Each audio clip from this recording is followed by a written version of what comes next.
Got it. Okay. Hi, everybody. Welcome. First of all, deep apologies for the delay in the start. We had some technical difficulties. It's amazing that this long into the pandemic, we still experience that on Zoom, but there you have it.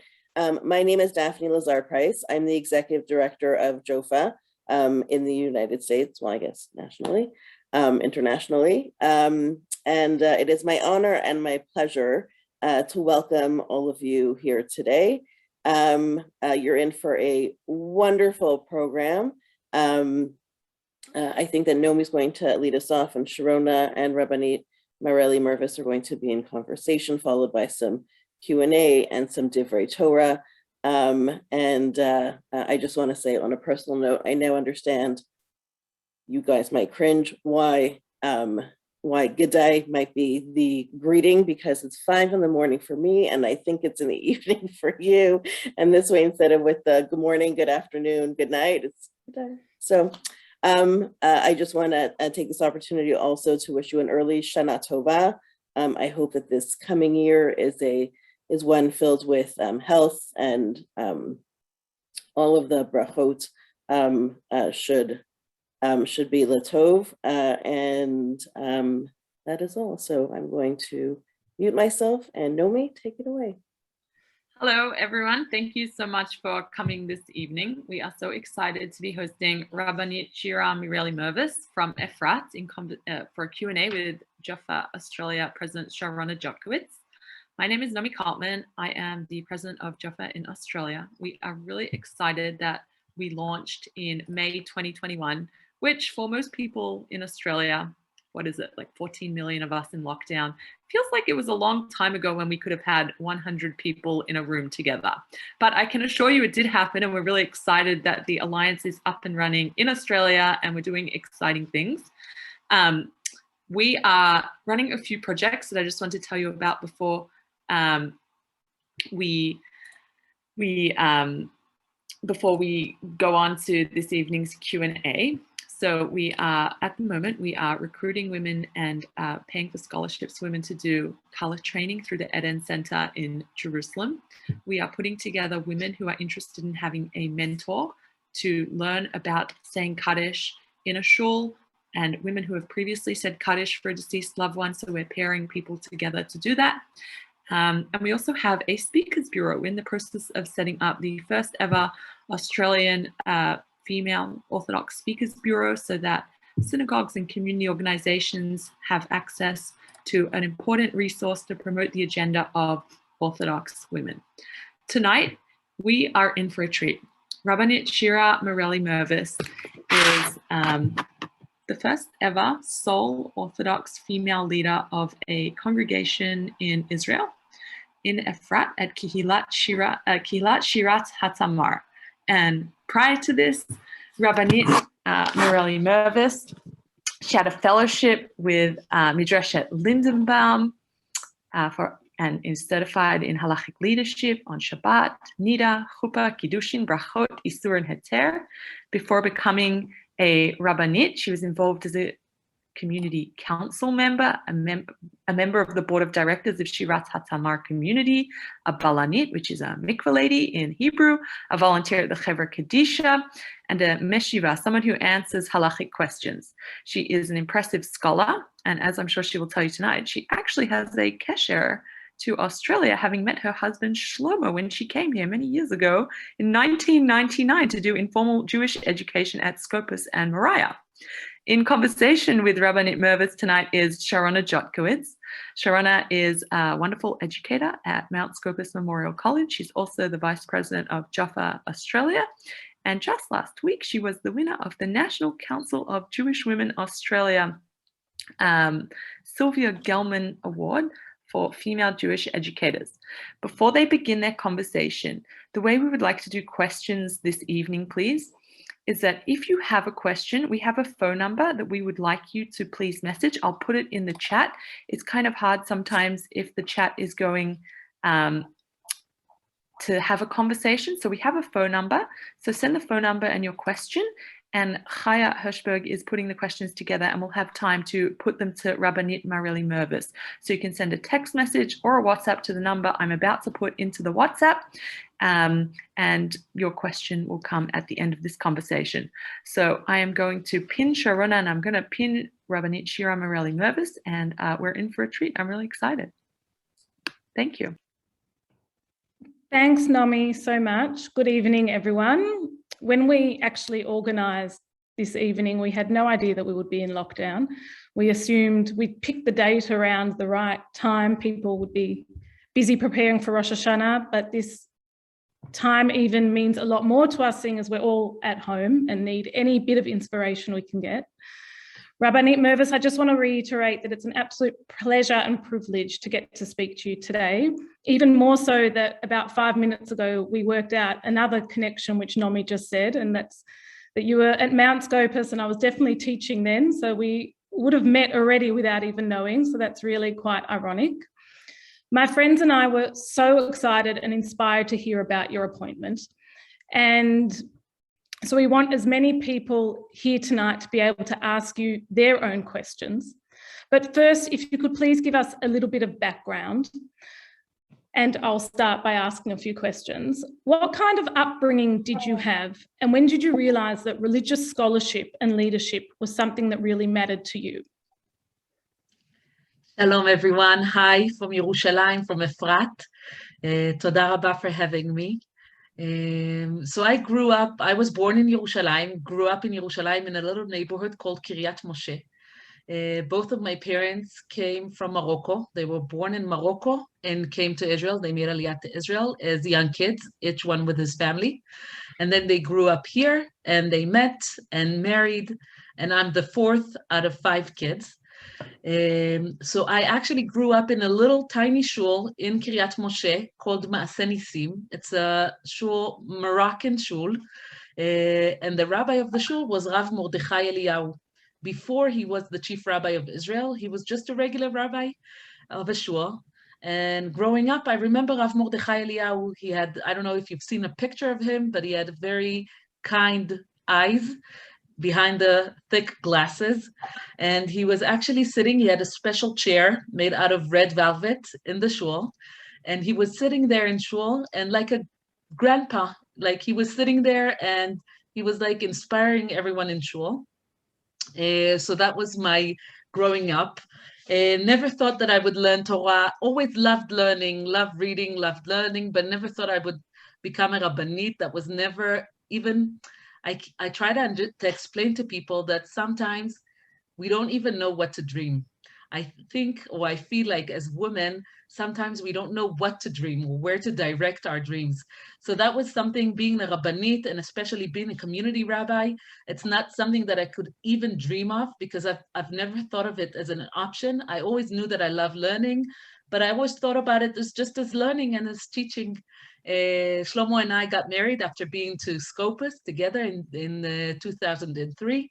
So we got married and we lived in Yerushalayim, and then we went out on shlichut to LA, and we lived in LA for 2 years. We were the Bnei Akiva shlichim, and coming back from LA after 2 years, I had a job waiting for me here in Yerushalayim at the Jewish agency. And Shlomo said, wow, are you excited to go back to work at the Jewish agency with your friend? And how amazing is that? And I said, well, you know, not really. And he said, why not? And I said, well, if I had the opportunity, if I had the chance, I would love to go back to the Beit Midrash. I miss the Beit Midrash. I haven't learned in the Beit Midrash since after my national service, since I was young at the age of 20. And I really want to learn and go and learn Torah, but you know, it's not practical. We had 3 tiny kids under the age of 3, and I was pregnant with the 4th, and we had mortgage, and Shlomo didn't have a job because we were coming back from Shlichut. So be'emet, there was really no option for me to go and just to sit in the Beit Midrash and learn.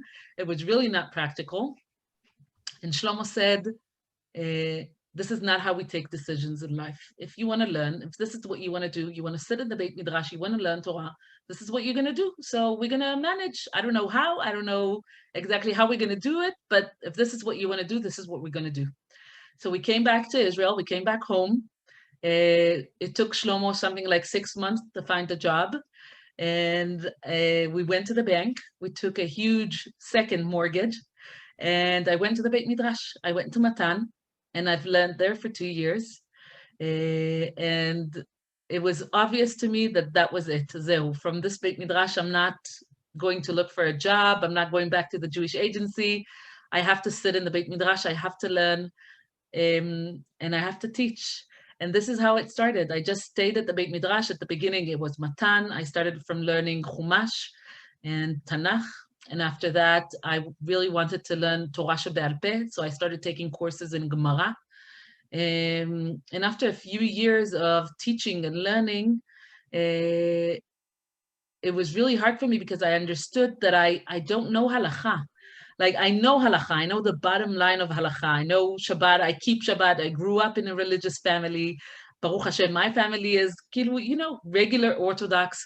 So I've always been obligated to halacha, but I understood that I had so many questions that I didn't have answers to. Like, how come Shlomo is Ashkenazi and I am Sephardi? So how come they're different in our minhagim? How come if we ask 2 different rabbis, we're going to get 2 different questions in so many topics? And after a few years of learning Gemara, I started asking myself, I have a huge gap from the years of Tanaim, Emoraim, Geonim, all the way to Shulchan Aruch, to Rabbi Yosef Karo, and even till today, to Rav Melamed, to Pninei Halacha, to the books of Halacha of today. What happened in those years in between? What happened to Ishtalshelut Ilchatit? How come from the sugiyot that we have in the Gemara, how come we got to the Psak Halacha that we have today? And how does a rabbi today in Israel or whatever he is in the world, how come he decides, decides what to answer? How does he know what to answer people that are asking him halachic questions? And when does it change? And how much of a personal opinion does he have into his psikat halacha? So I started getting really interesting in halacha, and I was looking for a program that I could learn halacha in depth. And I came to Lindenbaum. Lindenbaum has a program of 5 years. It's a full-time program. There's a few programs in Israel for women to learn halacha, but I was looking for a program that I'm not going to work in addition to learn. I wanted something that I will be all day, every day in the Beit Midrash, because I felt there was so much that I need to learn. So I went to Lindenbaum. So for 5 years, we've learned the topics of exactly what men rabbis are learning in Israel in order to become a rabbi. And we took the tests, but in Israel, because of Misrad HaDatot doesn't allow women to take the formal test for rabbis, so we took them independently in Midrashet Lindenbaum, and I took the tests, and Baruch Hashem, just the last couple of months, I finished in June, I finished my last test, and I became a Morat Halacha, a Rabbanit. I don't even know how to call it, because there's no official name for it, אבל כן. That was what my journey in learning. Thank you so much. It's very inspiring. Here in Australia, we feel like your appointment was really a breaking the glass ceiling moment for Orthodox women. But at the same time, when we saw it in media, it felt so natural and timely. Do you agree with that? Why do you think the timing was right? And why Efrat? A seemingly conservative community, at least if you compare it with Yerushalayim. So there's quite a few questions in there, but please, we'd love to hear what you think. So I think at the beginning, when people said you broke the glass ceiling or you did something that was really new, and I felt like, really? Did I do something new? I didn't do anything. Like what? And one time I was walking in the supermarket here in the Efrat, in Rami Levi. I don't know if you know it, but it's like a big supermarket, and with Shlomo. And some woman came up to me and she started crying. And she said, this is amazing. And I always wanted a woman in a shul. And I feel like in shul, the rabbi doesn't see me and I don't have a connection. And it is so emotional for me that there's an option for a woman to be in a shul. And you've done something amazing. And I said to her, I haven't done anything. Be'emet, I haven't done anything. And then Shlomo took me aside and said, you can't say that to her. You have done something, and don't tell her you've done nothing. Don't take it away from her. There's something that has happened in the world, and it's your face on it, so you have to own it. So I'm trying to change my narrative, and I'm trying not to say that I haven't done anything, but I'm going to be very honest with you. Be'emet, I don't think I've done anything special. I think my community is very, very special, because the way that I see it, there are so many women out there.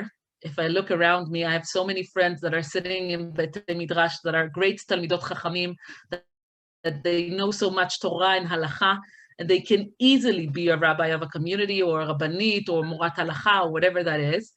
And what was special about my situation is that my community recognized me. We moved to Efrat, to this new house that we live in 3 years ago. And when we came to this neighborhood, it's called Tamar.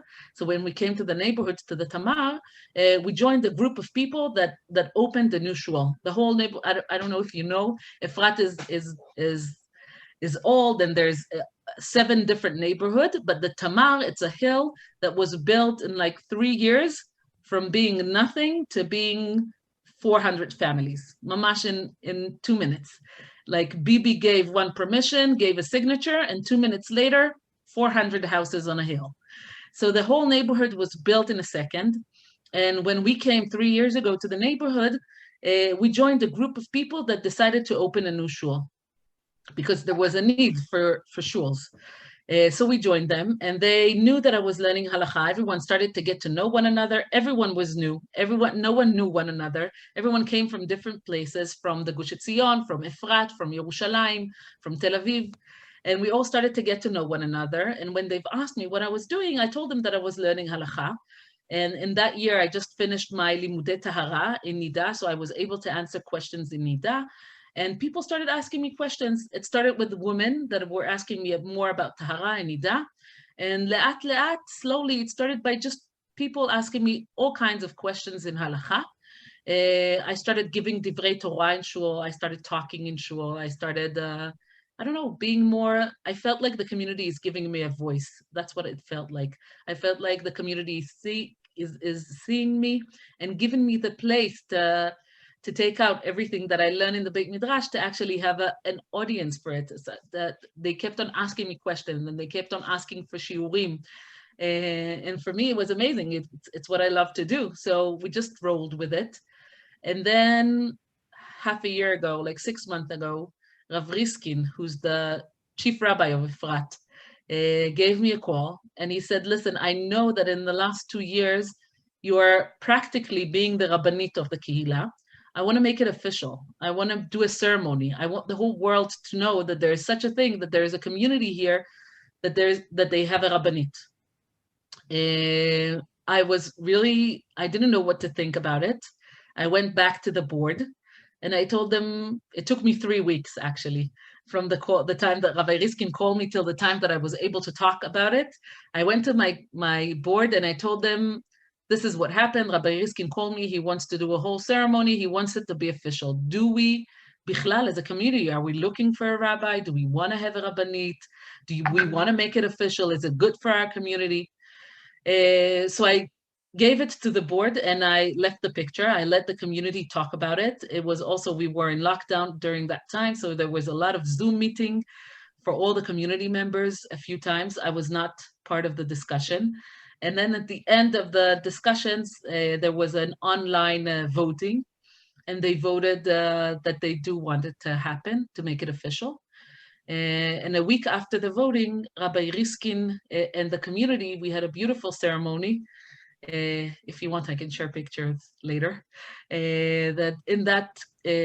We thought about it, and we decided that we wanted to be without press and without newspaper and whatever. And it was just all the families, all the community families, that it was in the afternoon, so that the kids will be able to come as well. We are very oriented community that is very oriented for the kids as well. So everyone came. It was during Yom Yerushalayim, so everyone was dressed in blue and white like we do in Israel. And in that ceremony, the Kehillah nominated me, and Rabbi Riskin gave me his blessing. He's a Kohen, and he gave me Birkat Kohanim, and he signed the nomination. It was very, very emotional. I couldn't stop crying for 2.5 hours. And it was be'emet very, very beautiful ceremony for the community. And from that point on, basically nothing changed. I keep on answering questions for the people of the community who are asking me questions. I keep on giving shiurim. Last night we had opening night for slichot, so I gave a shiur before slichot. On Rosh Hashanah, I'm going to talk before Tkiyat Shofar in shul. I do everything that I can or that people want me to do, and I'm trying to be as much available and related to the people in my community and to the people in the neighborhood bichlad that have halachic questions. And I see my role as making Torah relevant and making halacha relevant and negotiable to our life, meaning it doesn't have to be a big deal to ask a halachic questions. You have a question, you just pick up a phone and you feel comfortable in asking. So that's what I want to do. That's I want it to be very easy for people, just to ask whatever they have or to discuss or to talk about things that are bothering them and to make Torah relevant to our daily life. Did I answer you? You make it sound so seamless and simple. It's wonderful. We have quite a few questions coming in already, which is great. So when I call your name, please unmute yourself and feel free to ask Rabbanit Mirvis your question and try and keep it concise and to the point. So our first question comes from Keren Zelwa. Keren, please ask your question. Anyways, I was asking. Hi. So you started a new shul and you were able to organically pave the way to having a female leader. I know you've talked a lot about that, but what advice do you have for us here who live in a community that already exists? How do we make things happen when we're already within a community and don't have the luxury, I guess, of starting a new one? Ken, so I think I have two things to say about that. First is to look around you and to see if you have someone from within the community that is able to be this halachic figure in your community. I would also recommend to try and to define what are you looking for in a rabbinic figure in the community. Are you looking for someone that will answer halachic questions? Are you looking for someone who would give shiurim? Because it's a different set of skills and not necessarily one person can do it all. So if you already have a rabbi in your community, which is amazing, try to think maybe you can do the couple model, and it doesn't have to be a married couple, meaning maybe you can have a rabbi that will be the man figure that will answer halachic questions or give shiurim or do whatever it is that he's doing, which is amazing. And in addition to that, add on a woman, Rabbanit, that maybe she will also be able to answer halachic questions, even if it's just in specific subjects. Maybe she would be able to start give shiurim or to give divrei Torah or whatever it is that the community is feeling comfortable with and the rabbi is feeling comfortable with. But maybe try to find, I don't know if you have it, but someone within the community.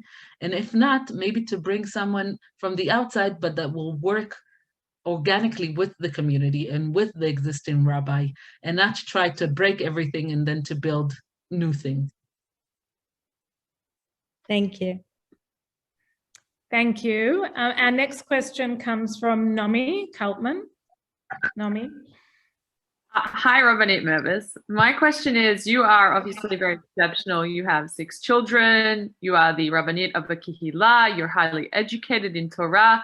I guess every community gets these wonderful, amazing unicorns. They just exist one place in one time, and you don't find people like you in every community. Or if you do, they might not have had the opportunities, you know, to live in Israel where there are batei midrash for women. So I'm interested to know, how can we emulate some of the things that you're doing? I don't know if there's someone who's going to be able to do everything that you're doing, but what advice for you? If we live in Australia, we don't necessarily have access to the same batei midrash. How can we get educated like you? And how do you manage it all with everything that you have on your plate? First of all, I'll give you an example. I just finished my midrash by my halachic studies, and I really wanted to learn and to focus on Sephardi psikat halacha. I believe, or the way that I see it, Sephardim has a different way of psikat halacha than Ashkenazim. Ashkenazim is more lamdanut, is more from the sugya, and Sephardim is more of sechel, din, vizman. It's a whole, if you want, it's a whole different topic of shiur. But I really wanted to learn halacha Sephardi way of Psikat Halacha. And I started looking for a program, and I said, okay, who can teach me? Where can I go to learn? Is there a program that is open for women to learn Halacha, Psikat Sepharadit? And I couldn't find any. So what I did is I'm opening one because this is what I want to learn. So I'm opening a program for women like me who wants to learn Halacha from Psikat Sepharadit. So I know it's not easy, and I'm still struggling with it, and I'm trying to find the funds and the people who are interested in it. And I know it's a whole balagan, but still, I think when you want something and you don't have it around you, so just initiate. So just start with something small and start with Parashat Shavua, start with Hilchot Shabbat, start with something that maybe a lot of people will be able to relate to it, and then go from there. I remember the Beit Midrash in the Mizrahi and in Yavne, and I remember the Beit Midrash in Scopus and in Moriah. You have amazing people in Australia. So it's nachon, it's true. You don't have Batei Midrash like we do in Israel, Baruch Hashem, but you have other things. And I don't know, but I'm sure that if I don't see myself as a unicorn, that's the truth. I think that there are so many women that are learned and that they know Torah and they know Halacha and they know different kinds, they have different kinds of set of skills, but they never got the opportunity to speak in front of people, and they never got the opportunity to give a shiur for the community, and they never got the opportunity to say Dvar Torah in shul. And that's why we're not aware to those people that are around us that have the ability to do it.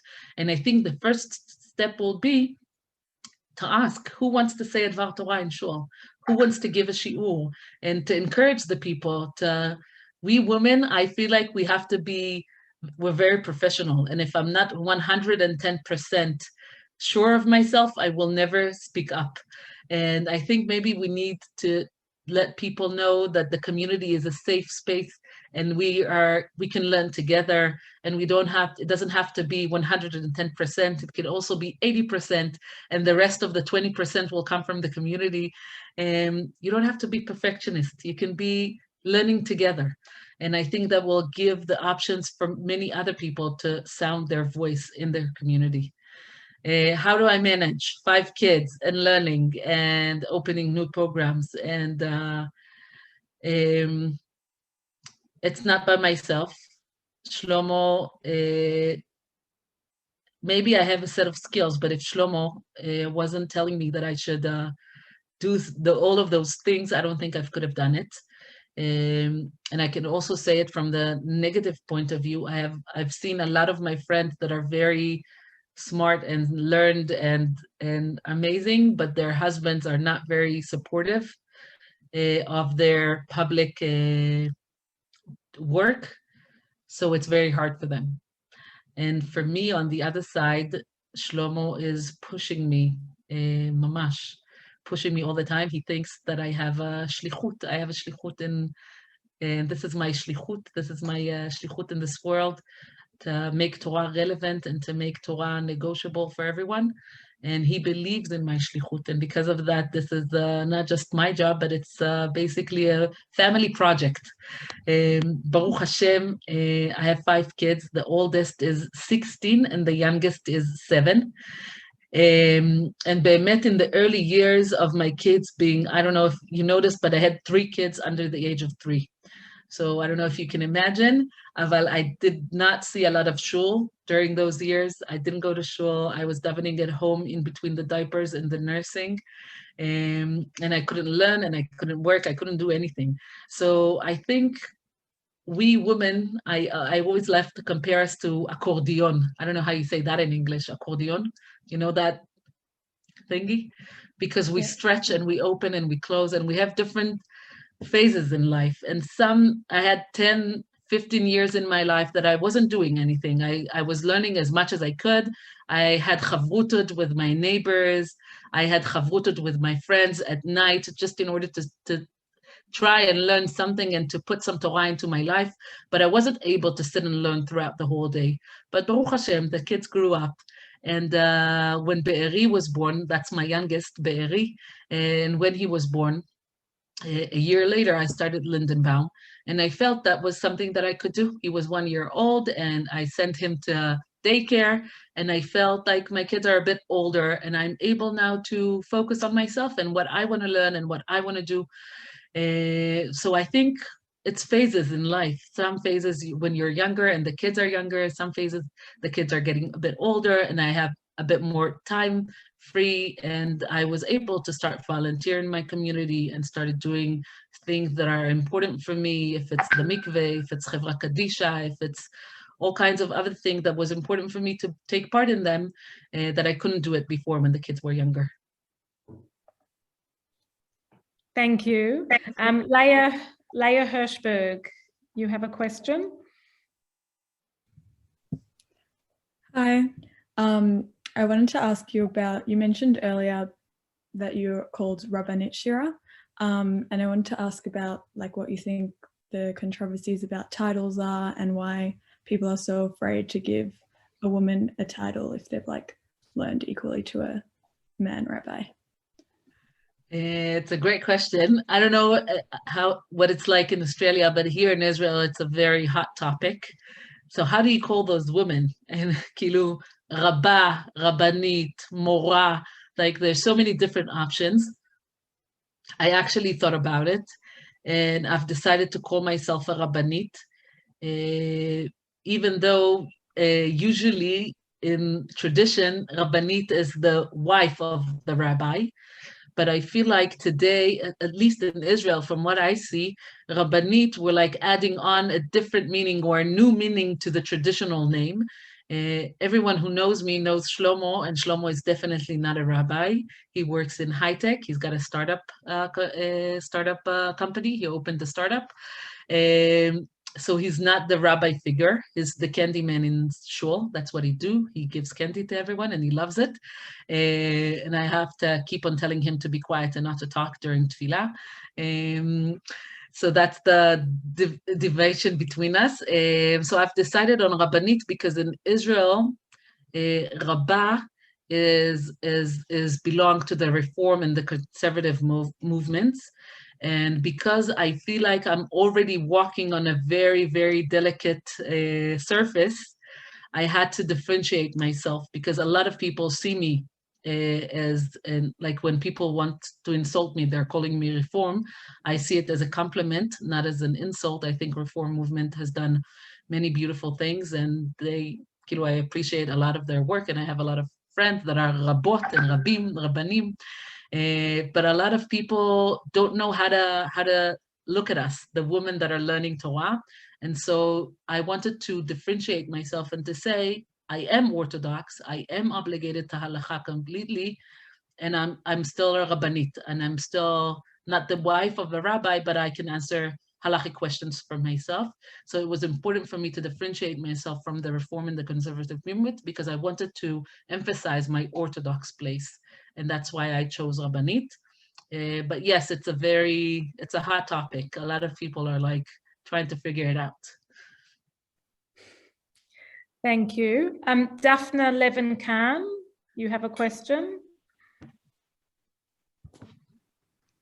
Hi, Erev Tov, Boker Tov, wherever you're at.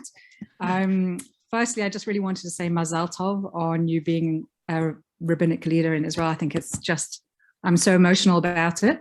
And I wish that Rav Riskin was the chief rabbi of Israel, because I think he's just an incredible person with a really forward-thinking way of looking at Judaism. My question is, in your community, are you counted as part of the minyan or able to do Kriyat Torah? And if yes, brilliant. And if not, how do you feel about that? And how do you see the future of orthodoxy developing in that regard? Ken, so in my shul, and when we started the shul, when we started the community 3 years ago, we've decided that we're going to go according to Psikat Halacha of Rav Riskin. So we're actually learning and asking Rav Riskin any question that we have regarding to how much can women participate within the boundaries of orthodoxy in tefillah. So no, I'm not counted to minyan, and I'm not reading the Torah. What we do have in our shul is haftarah, meaning we have women reading the haftarah. I didn't do it yet because I grew up in a Sephardi shul. I've never learned ta'amim. I never knew how. So now in the last lockdown that we have, we opened a Zoom class for women to learn the Te'amim of Haftarah. So I've just finished my first course and I have to practice it in order, Be'ezrat Hashem, I really want to do it, but it's something that I'm working on. So women in our shul do Haftarah. The way that our shul is built, we don't have a building. We're just renting a room from the community center. But the way that we organized our room is that we have men and women and the mechitza here in the middle. I don't know if you can imagine it. So that, and the bima is here at the front. So when we have the bima, like a woman can approach the bima from the women's section. You don't have to go over to the men's section in order to read the haftarah. So woman is reading from the women's section behind the mechitza, and she's standing at the bima and reading the haftarah, and also saying tefillah leshlom hamdina. That's also something that a woman can do.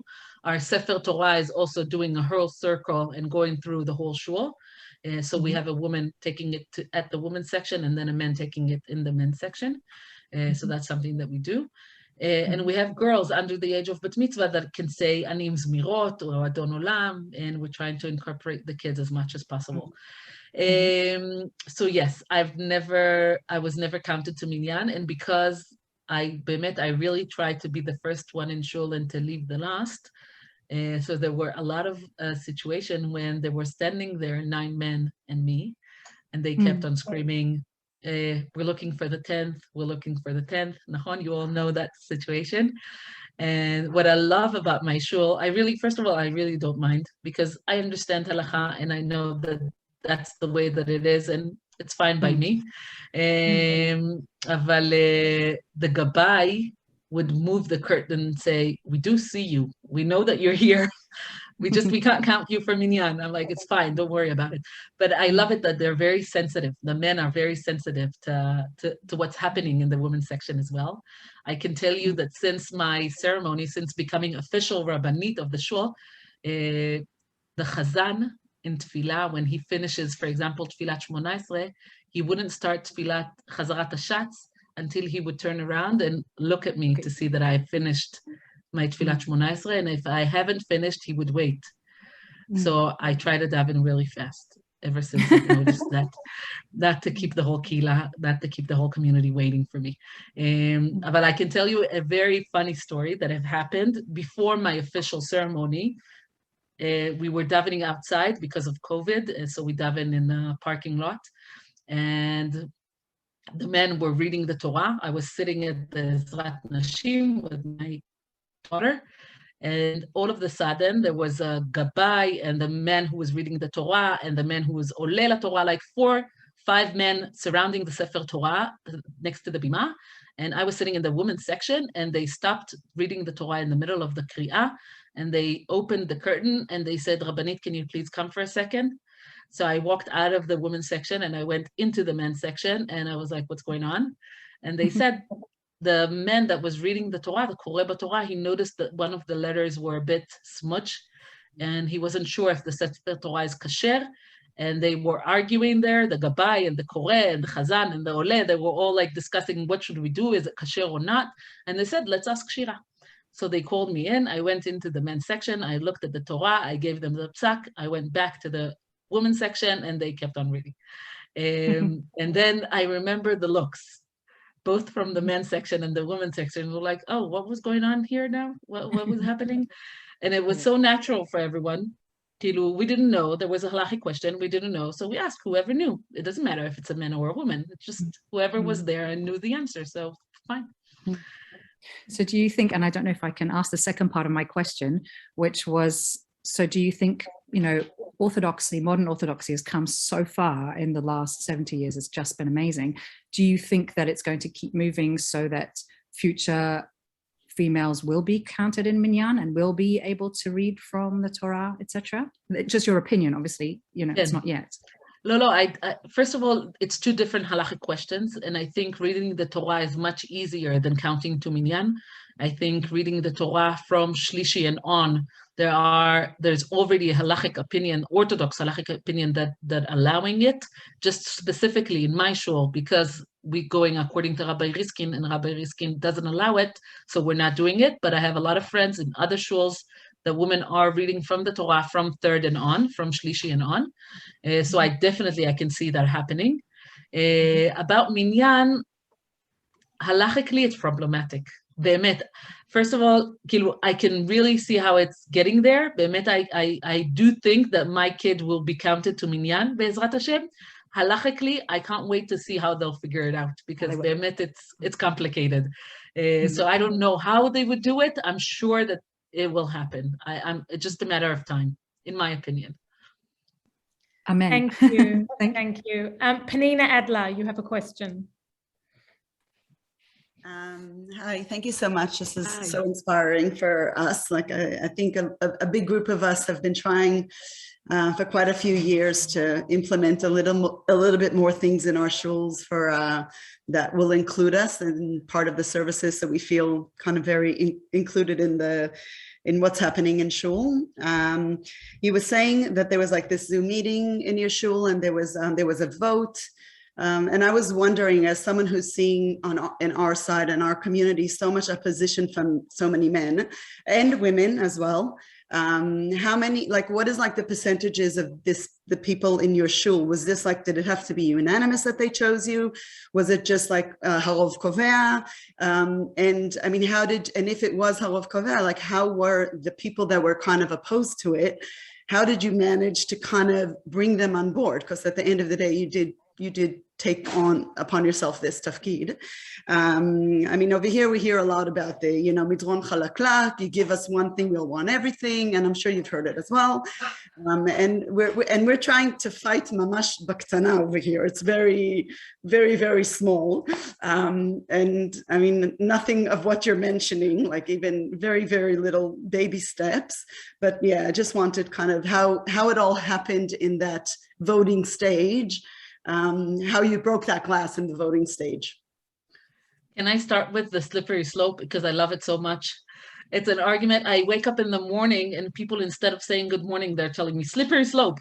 I love it. I just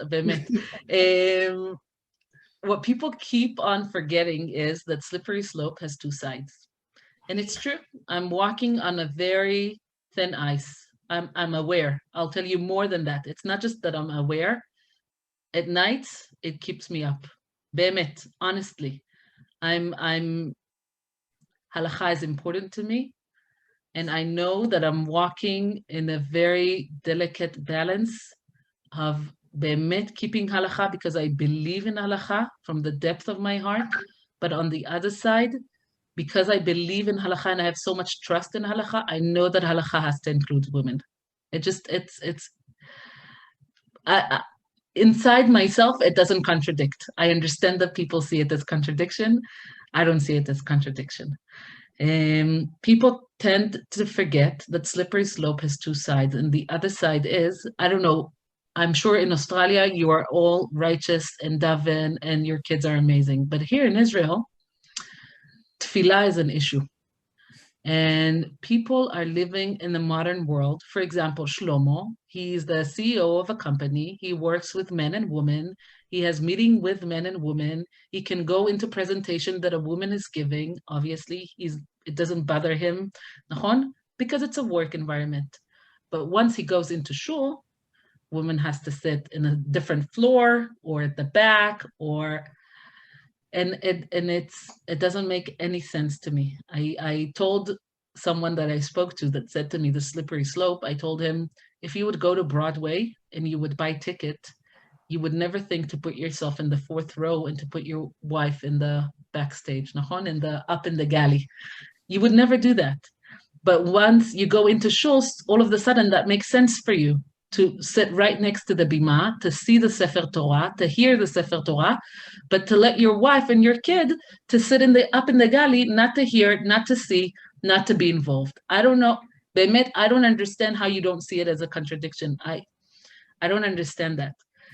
The point is that in our generation, and again, maybe only in Israel it's an issue, but tefillah, it's not something easy. Like, we live in a modern world. We live in a world of computer and WhatsApp and TikTok and whatnot. And tefillah and bichlal, talking to HaKadosh Baruch Hu, it's a challenge. And I think that we have an obligation. I see it as my personal obligation to make tefillah part of your daily life, to make sure that as many people as possible from my community, from the neighborhood, would bring tefillah, would bring talking to HaKadosh Baruch Hu as part of their daily life. And many people that I can bring into that, I see it as a win. Now, I can't bring them in and tell them, you sit on the second floor, you won't be able to hear, you won't be able to see, and you're just watching over something that is happening over there, but daven. It doesn't work. I want them to daven for themselves. I don't want them to watch over someone who's davening. I want them to daven. So how do you make that happen? It has to be something that I keep on saying, it's true. In Halacha, we have minyan, and minyan is 10 men, and I'm not part of minyan, shkoich. But in addition to that, we have kehillah, we have community, and community is men, women, and kids. It's families. And I want everyone from those ingredients. I want the women to feel part of tefillah, I want the kids to feel part of tefillah, and I want the men to feel part of tefillah. I don't want them standing at the back talking to their friends. I want them davening. So how do we make tefillah something relevant to our life in the modern world that we live in? I grew up with safta. I don't know if you know Moroccan, can you imagine Moroccan saftot? I woke up as a child, my safta would wake up at 5 o'clock in the morning, would make me hot chocolate. I would sit at the kitchen table and I would see my safta talk to HaKadosh Baruch Hu without shacharit, just talking, just saying like, Abba, please take care of the soldiers, please take care of my son, please take care of my grandkids, just talking to HaKadosh Baruch Hu, whatever was on her mind. I don't see a lot of people today connecting to tefillah like that. I think it's a generation that has passed from the world.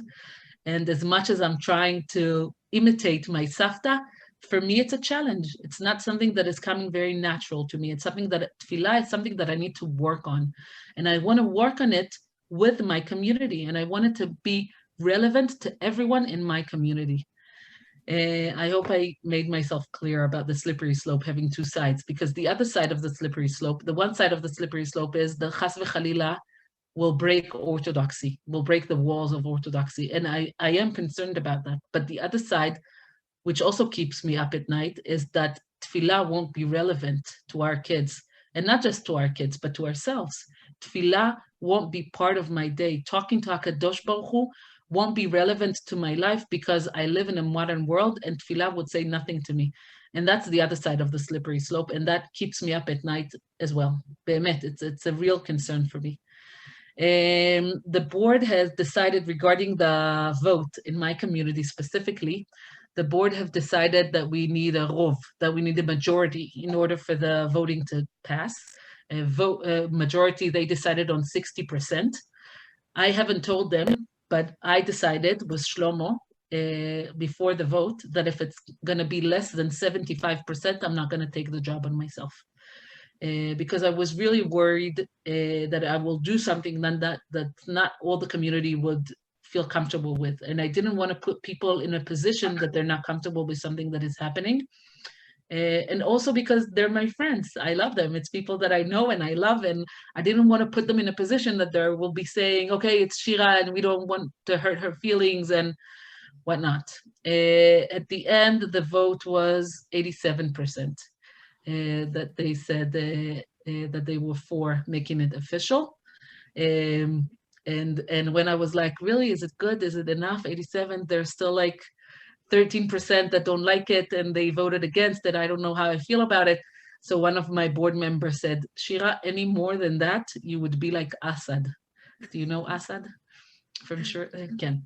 So yes, so I said, okay, fine, I get the message, 87%, okay, good enough. And I agreed. There was a lot of discussions in the community. I know that there were. Bichlal, as a community, do we need a rabbi? Do we want a rabbi? Leave men or women, it doesn't matter. The question is, as a community, do we want a halachic leader? What does it mean to have a halachic leader? Do we have to listen to her and everything that she would say? What if we would want women being a chazanit? And I said many times before during our 3 years as a community that I'm against women being a chazanit because I'm so worried about orthodoxy, and not because it's a halachic problem. And so I voiced my opinion in those matters, and they all know me and my opinion, and they were asking, and then rightly so. So what will happen if the community would want something that Shira is against? Do we have to listen to Shira? Are we going to vote about it, and then the majority of the community will say for, and then Shira will be against? How it would look? There are still many questions that we need to figure out together. We're growing as a community, and I have a lot of growing to do as a person and as a Rabbanit Bichlal. So there's still things that we're learning throughout the journey, le'at le'at. Rabbanit Mirvis, as you just said, the slippery slope has both sides. I can see a lot of my friends nodding because that's something so many of us have felt, that there are two sides to the slippery slope, and often we feel that we don't necessarily, the other side doesn't always get listened to. So I can see lots of people smiling and nodding that you've actually affirmed that. So thank you. Our last question is going to be from Kochava. Kochava, would you like to ask your question? Thank you so much, Rabbanit Shira. That was a really interesting talk. And I wanted to ask you something which you've definitely touched on during this talk, but it's sort of about optics in Orthodox Judaism. And I feel like I don't know what it's like in, is my internet okay? I feel like it's jumping. Now it's not okay. Can you hear me now? Yeah. Okay, sorry. I feel like when we're talking about Orthodox Judaism and advancing women's in Orthodox Judaism, I don't know what it's like in Israel, but here we often, a lot of decisions are made based on optics and what things look like. And sometimes I understand that going down that road, but often I feel quite frustrated by that. And I just wanted to know what your perspective on that was. I know you sort of spoke about it in terms of choosing the title of Rabbanit and also in terms of the slippery slope, but kind of what your perspective on how much you kind of buy into what things look like and how much you actually go on what's right and halachically correct and sort of more authentic. Sorry if my internet cut out, and thank you again. Great question. Before being a Rabbanit, I'm just Shira. And you don't know me, but I'm a kind of person who really, it's a problem. I know it's a problem. I'm working on it, but I really don't care what people will say. I do care what Shlomo thinks. I do care what my mom thinks. But besides that, not really. It's a problem. It's extreme. I'm working on it. I'm trying to. Halacha is much more important in my eyes. With all due respect to what people think, I think the first and the most important ingredient is what is the halacha. And I think we need to differentiate between halacha, between minhag. People tend to think that halacha is black and white, and it's completely not. Halacha is a spectrum. And within halacha, you have so many opinions, and you have so many answers and shutim and a way of approach. So I would want to do a halachic research to what does halacha have to say about that, and then to think of my answer regarding to everything. Just like the example that I gave you about women being chazanit in shul, women halachically can be a chazanit in every part that kid can be chazanit. Like every part that a child can be a chazan, for example, psukei zimra or kabbalat Shabbat. So a woman can do that as well. If it's okay for a child to do it, so it's okay for a woman to do it as well. But still in my shul, I've asked them, and I'm going together with Rav Risking on that, not to start with it, meaning we don't have a woman chazanit in our shul. Is it because I'm afraid of what people will say about us? No, because I think people have already said, and whoever thinks bad about us will keep on thinking bad about us, and it doesn't matter if we have chazanit or we don't have chazanit. And bemet, I can't take it into consideration every time that I'm thinking of what's good to the community. But it is important for me to see what is does the people in my community feel about it? And how do they feel comfortable about it? And I don't want to do something that they are not comfortable with. So I think what we need to take into consideration is the people that are involved, the people within the community. And these are the people that I need to listen to. So it's halacha, and then the people in the community. People from outside the community, shiu brim, they can do whatever they want.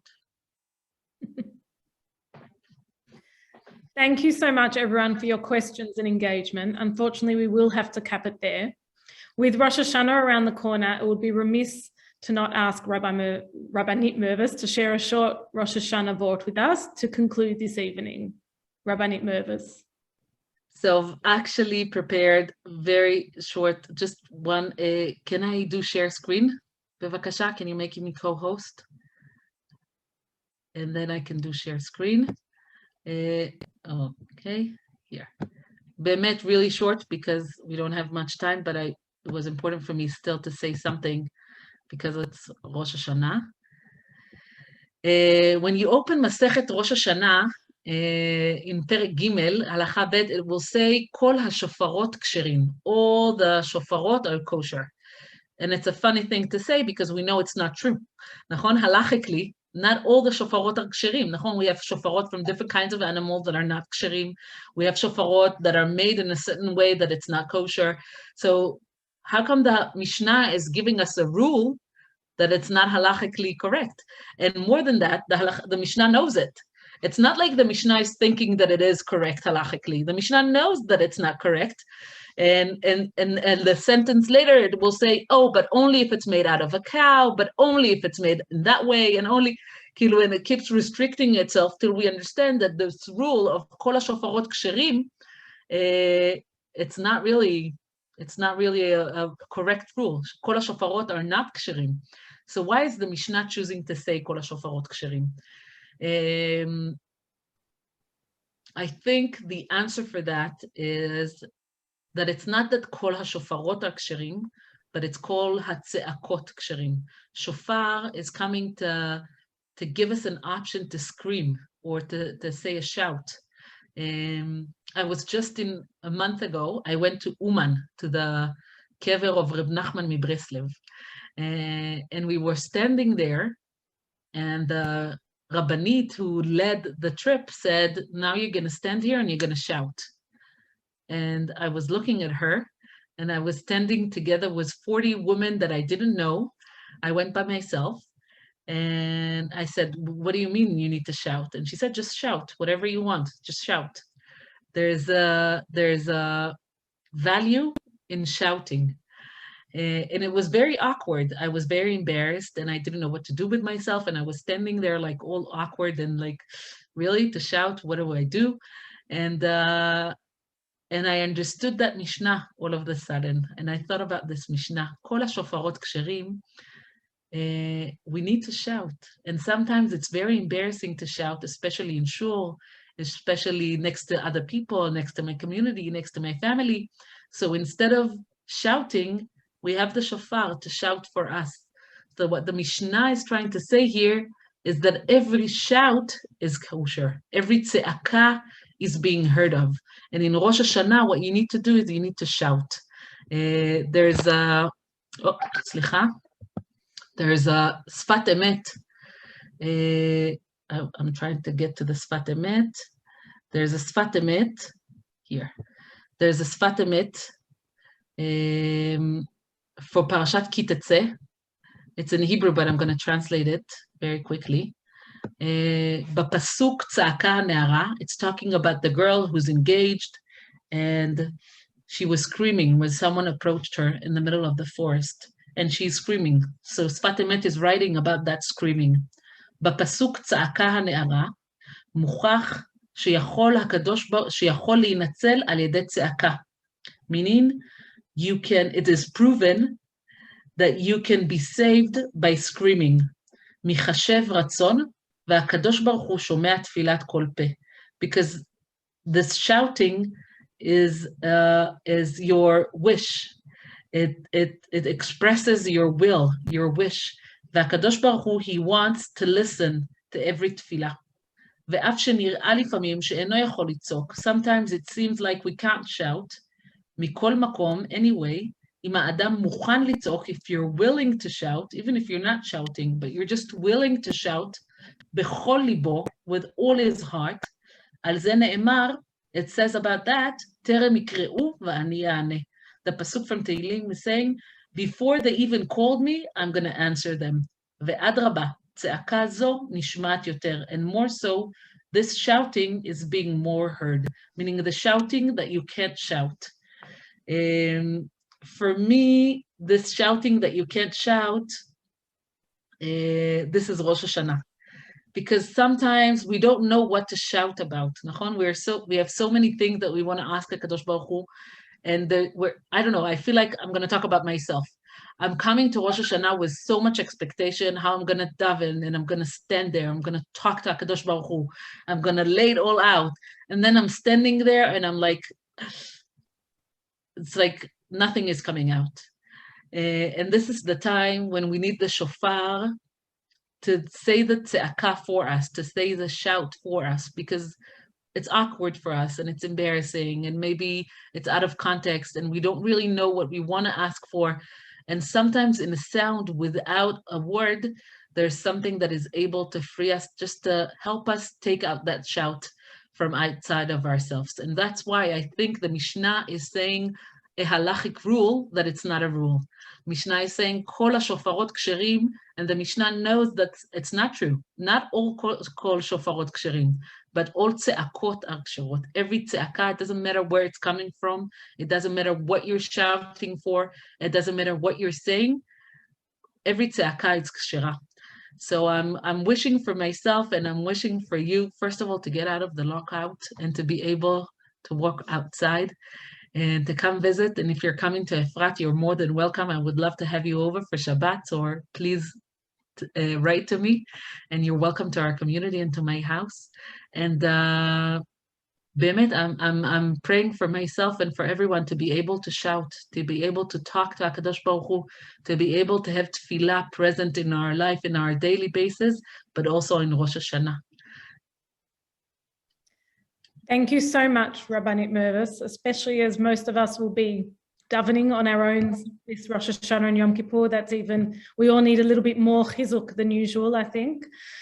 On behalf of everyone here, I can say it was absolutely invigorating to hear from you tonight. And we really hope this is just the beginning of JOFA Australia, and in fact, the whole Jewish Australian community's relationship with you, because there is so much we can learn from you, and we are just all excited, so excited by the work you're doing and the very graceful leadership you have shown, and that came out in tonight's talk as well. You really are a symbol of some really positive change in Israel, but also around the world. So thank you so much. Thank you everyone who joined to listen. Thank you for those that asked questions. And on behalf of JOFA Australia, I want to wish you all a ktiva vechatima tova, and take care and be safe. Thank you. Toda rabba.